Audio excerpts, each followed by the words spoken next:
So now we're going to talk about solving radical equations. Radical equations. And by radical, what we mean are equations with a square root in them. All right. Now, here's the deal. We're going to use the same basic strategy. So we have our strategy here for polynomials. So let's get beyond that. Where's my thingy going? All right.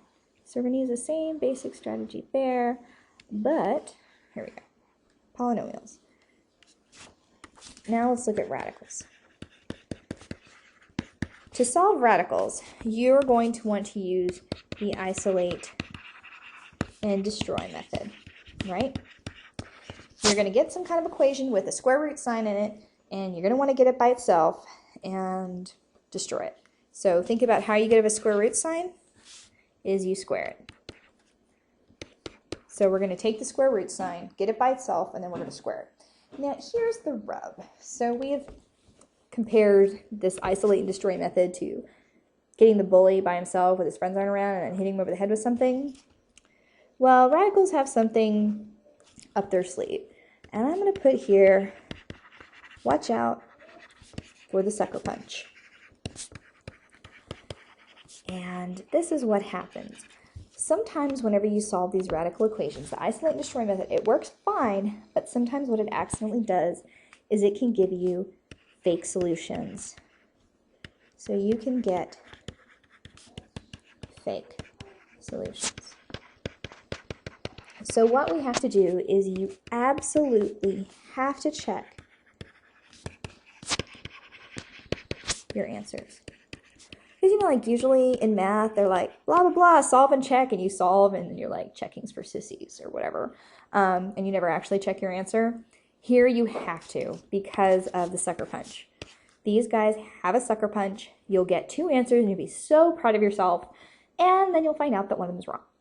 And then you'll cry, and it'll be very, very sad. So you absolutely have to work both of, you have to check all the solutions. Usually you'll get about two. Sometimes they'll both work. Sometimes only one of them will work. Sometimes none of them will work. So it's absolutely critical that you have to check your answers. So that said, let's take a look at a couple of examples. So let's look at this one. Say we've got a problem like this. Square root of 2x minus 1 plus 2 equals x. Okay. Isolate and destroy. The square root bothers us, so we want to get it by itself. So the way to get that square root by itself, that's right, is to move the minus 2, or to move the 2 to the other side by subtracting 2 from both sides. So if we move the 2, we've wound up with 2x minus 1 equals x minus 2. 2x minus 1 equals x minus 2. Okay. Now, to get rid of the squared term, so let me just rewrite that so you've got all the steps very, very clear in your notes. If I want to get rid of the square root, I do that by squaring both sides. Okay. So when I take the square root of something squared, or square the square root of something, I'm going to end up with something in the middle back. All right? And if that's weird, you just think about this. So that's not what I meant. Is it? Let's do that. So what would that be? Square root of 9 squared. So the square root of 9 is, if we just do this part first, the square root of 9 is 3, and 3 squared is 9. It works with anything. What's the square root of 16 squared? Square root of 16 is 4. 4 squared is 16. So pretty much whatever's on the inside, if you square root it and square it, that's what your solution is. If you square root and square it, you're going to get that out. And that's the reason we did it, is because we wanted to get this term on the inside out. Okay? Now, over here, we've got x minus 2, quantity squared. And really the best way to do this is just to write it out and go to town. All right? Don't worry about what's happening in the next step. Just worry about the current step. Make sure you get this step right before you get too bent out of shape about what's going to happen in the next step. Okay? So don't even worry about what's happening next. Just worry, I've got 2x minus 1. Hey, I know what to do here. I FOIL this. I don't worry about what's coming up. Here's the deal. First, outer, inner, last. And I'll go ahead and simplify it. And looky what I got. I got a polynomial. Yay! So that's pretty much what we're going to be doing, is we're going to be converting all these ugly problems into polynomials and solving them. So it's kind of fun. So how do I solve polynomials? By factoring. That's right. I solve polynomials by factoring. And if I want to factor something, that means I have to get the whole equation equal to 0. Okay? I have to get the whole equation equal to 0. All right. So to do that, I need to move everything to one side. So let me start moving these guys over. And I've got negative 1 equals x squared minus 6x plus 4. I'm going to add 1 to both sides and get 0 equals x squared minus 6x plus 5. And let's see. So that's, I can go ahead and write it this way because it looks funny the other way. Okay. Now I got a fancy quadratic equation, which I really hope I can FOIL. If you can't figure out how to FOIL it, you can always stick it in the quadratic equation. You will get the right answer. It'll just take longer. So these are each going to be x's. This is a plus sign. Oops. So it means that the signs in here are the same. And since... Wait, what was I saying? Sorry. Toddler emergency. Okay, wait. Here we go. I got it. So since this is a plus sign, that means both of these signs are going to be the same. And since this is a negative, that means they both have to be negative. So I need numbers that multiply together to get 5 and add together to get 6. That would be 5 and 1. Yeah, 5 and 1. That looks reasonable. All right. So now my next step, set each one of them equal to 0. Plus 5 plus 5. So I've got x equals 5. And add 1 to both sides, I got x equals 1. So x equals 1 and 5. And that's my answer, right? No! I have to watch for the sucker punch.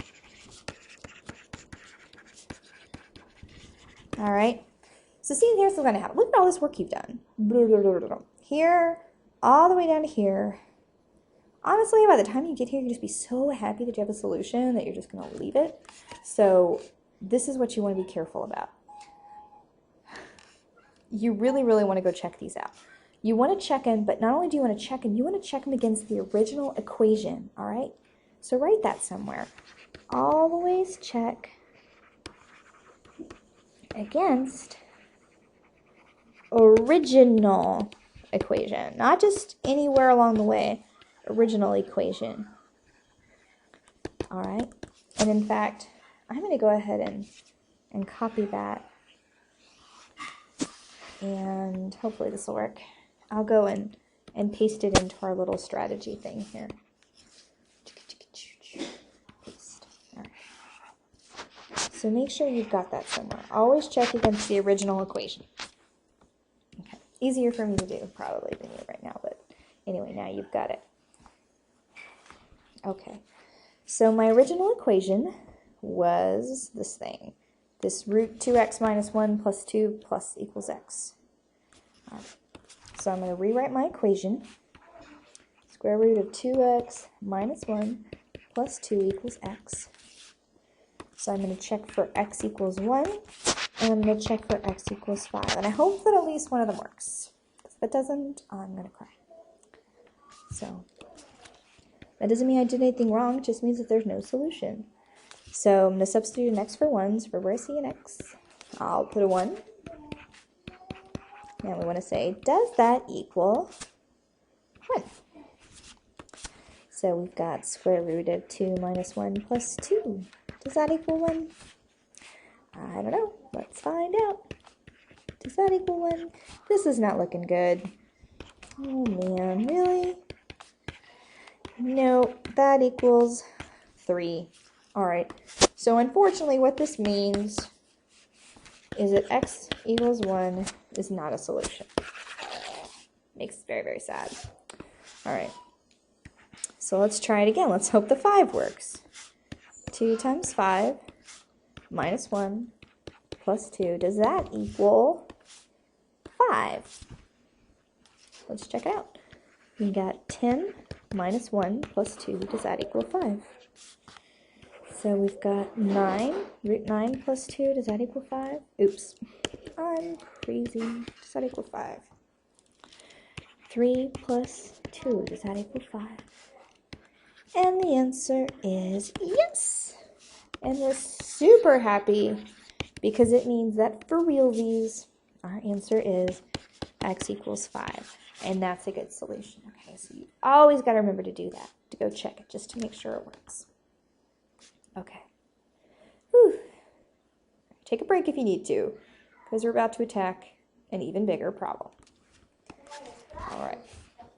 The bigger problem is this one. So sometimes this is what can happen. Sometimes you can get a radical on both sides. Or not both sides, but you can get 2 radicals in one equation.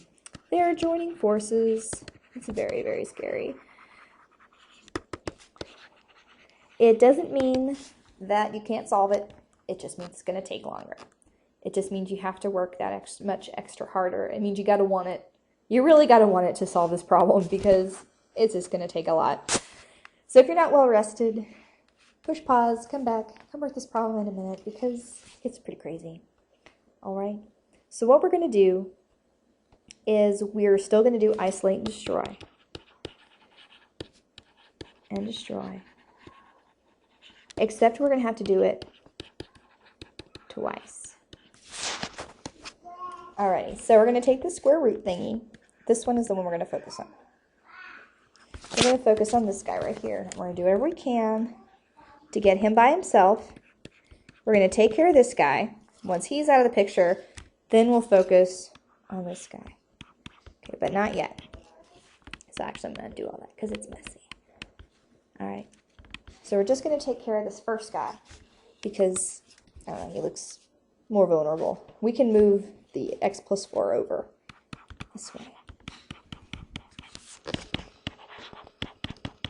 Okay, now remember, please don't do this. Don't do the thing where you're like, oh, the square root of 3x plus 1 minus the square root of x plus 4. Clearly, that must be equal to the square root of 3x plus 1 minus x minus 4. Because it's not equal to, Okay, that's very, very important. You can only join square roots over multiplying or dividing, okay? Multiply or divide is okay. Add and subtract is bad, all right? Multiply or divide, fine. Add or subtract, no. So we can't combine these. We just have to deal with the way they're given to us. So we've got 3x plus 1 is equal to the square root of x plus 4 plus 1. Okay. So now we want to take care of this guy. We got the square root by itself. Might not be the only square root, but at least we got him by itself. So to get rid of him, I'm going to recopy this so you've got a really good indication of all the steps involved. Now, to get rid of that square root, we square both sides. All right, like we discussed, over here on the left, we've got the guy on the inside left over. Now over here, take a look at this. Remember, just like we did up here, see up here, way up here, we had x minus 2 squared. We wrote the x minus 2 twice, right? X minus 2 squared, we wrote the x minus 2 twice. We have to do that here.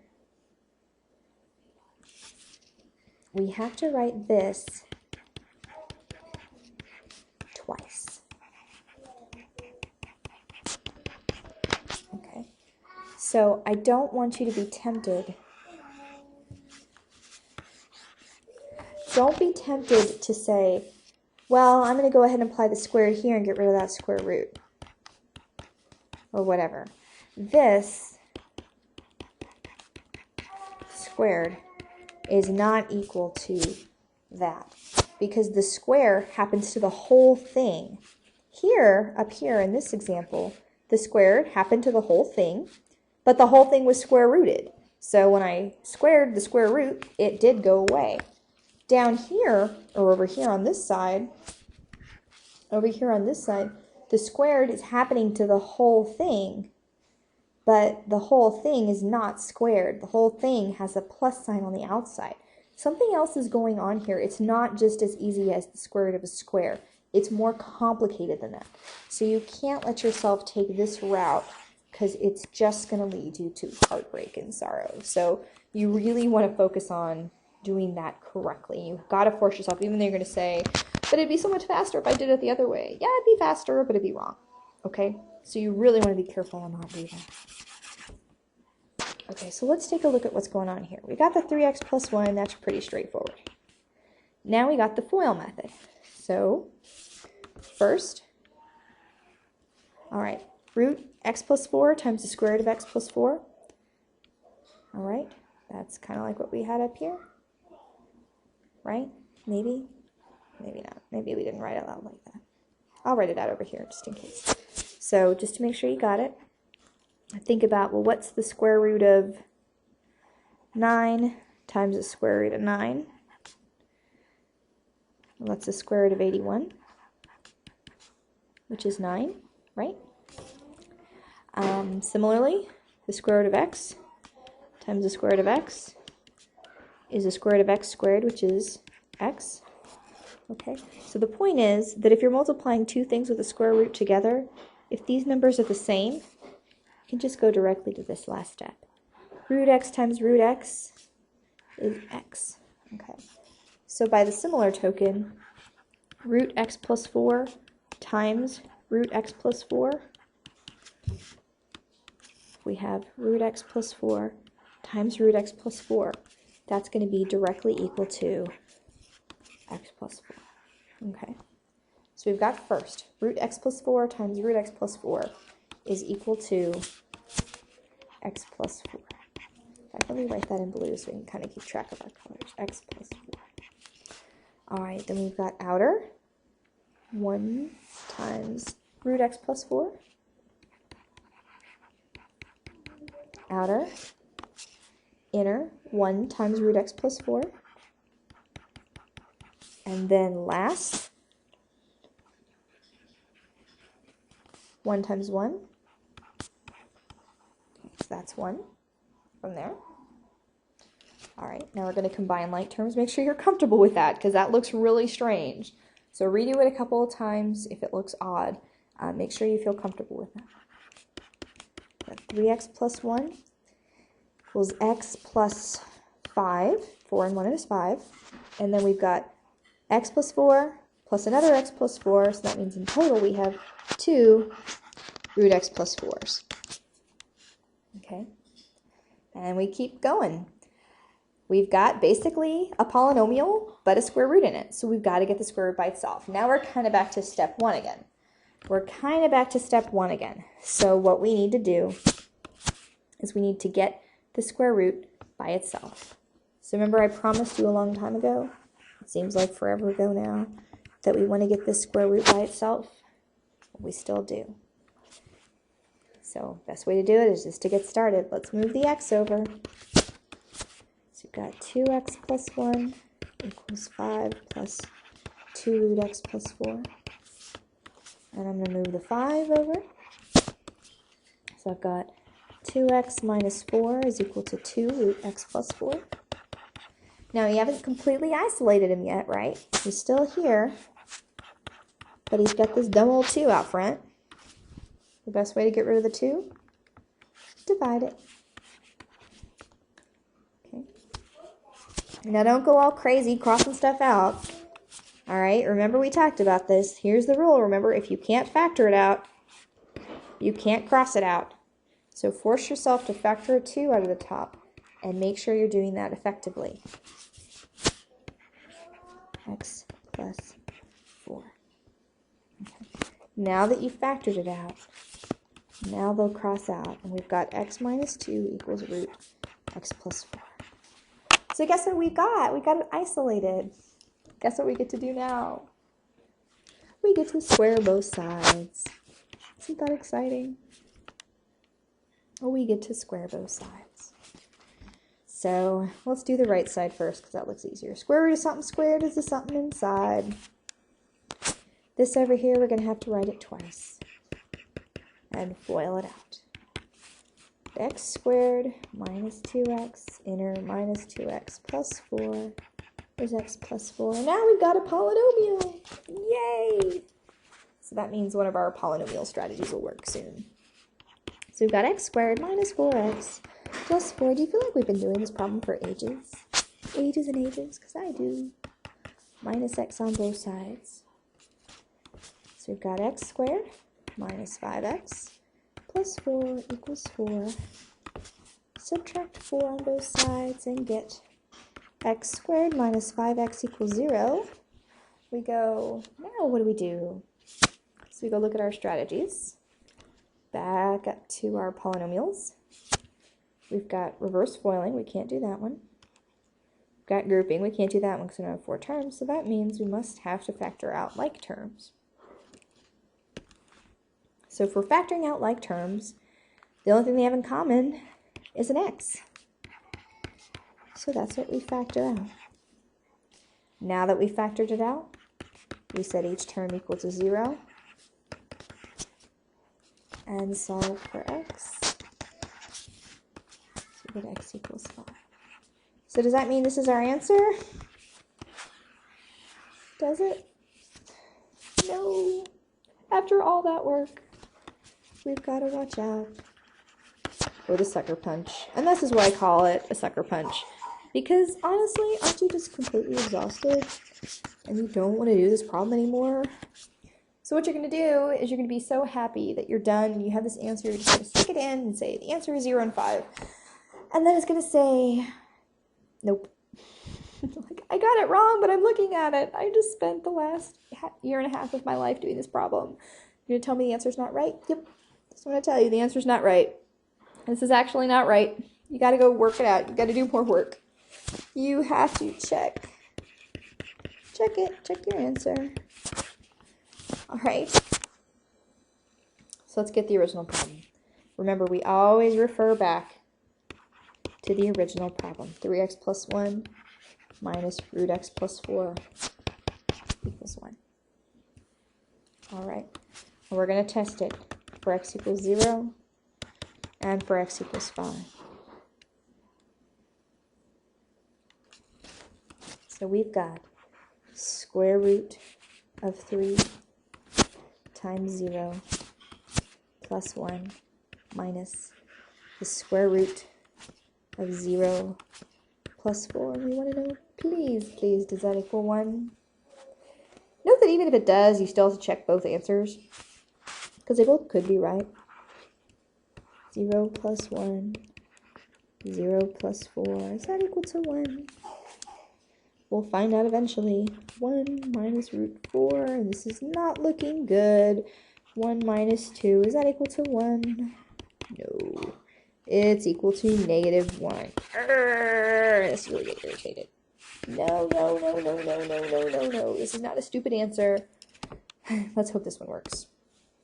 It probably will.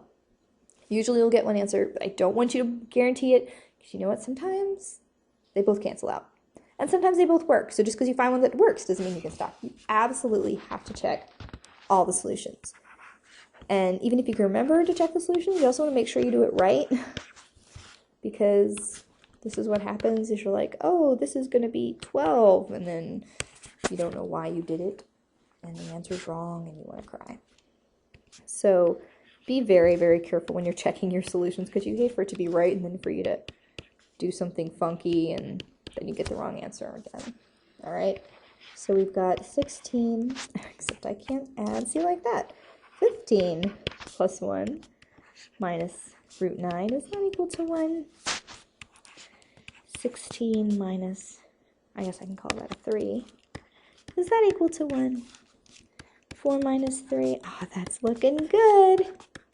Yay! And we do little sparkles and happy faces. boxes and flowers because we're so happy we've got a solution. X equals 5 is our solution, and we are so ecstatic that we can hardly contain our enthusiasm. Yay.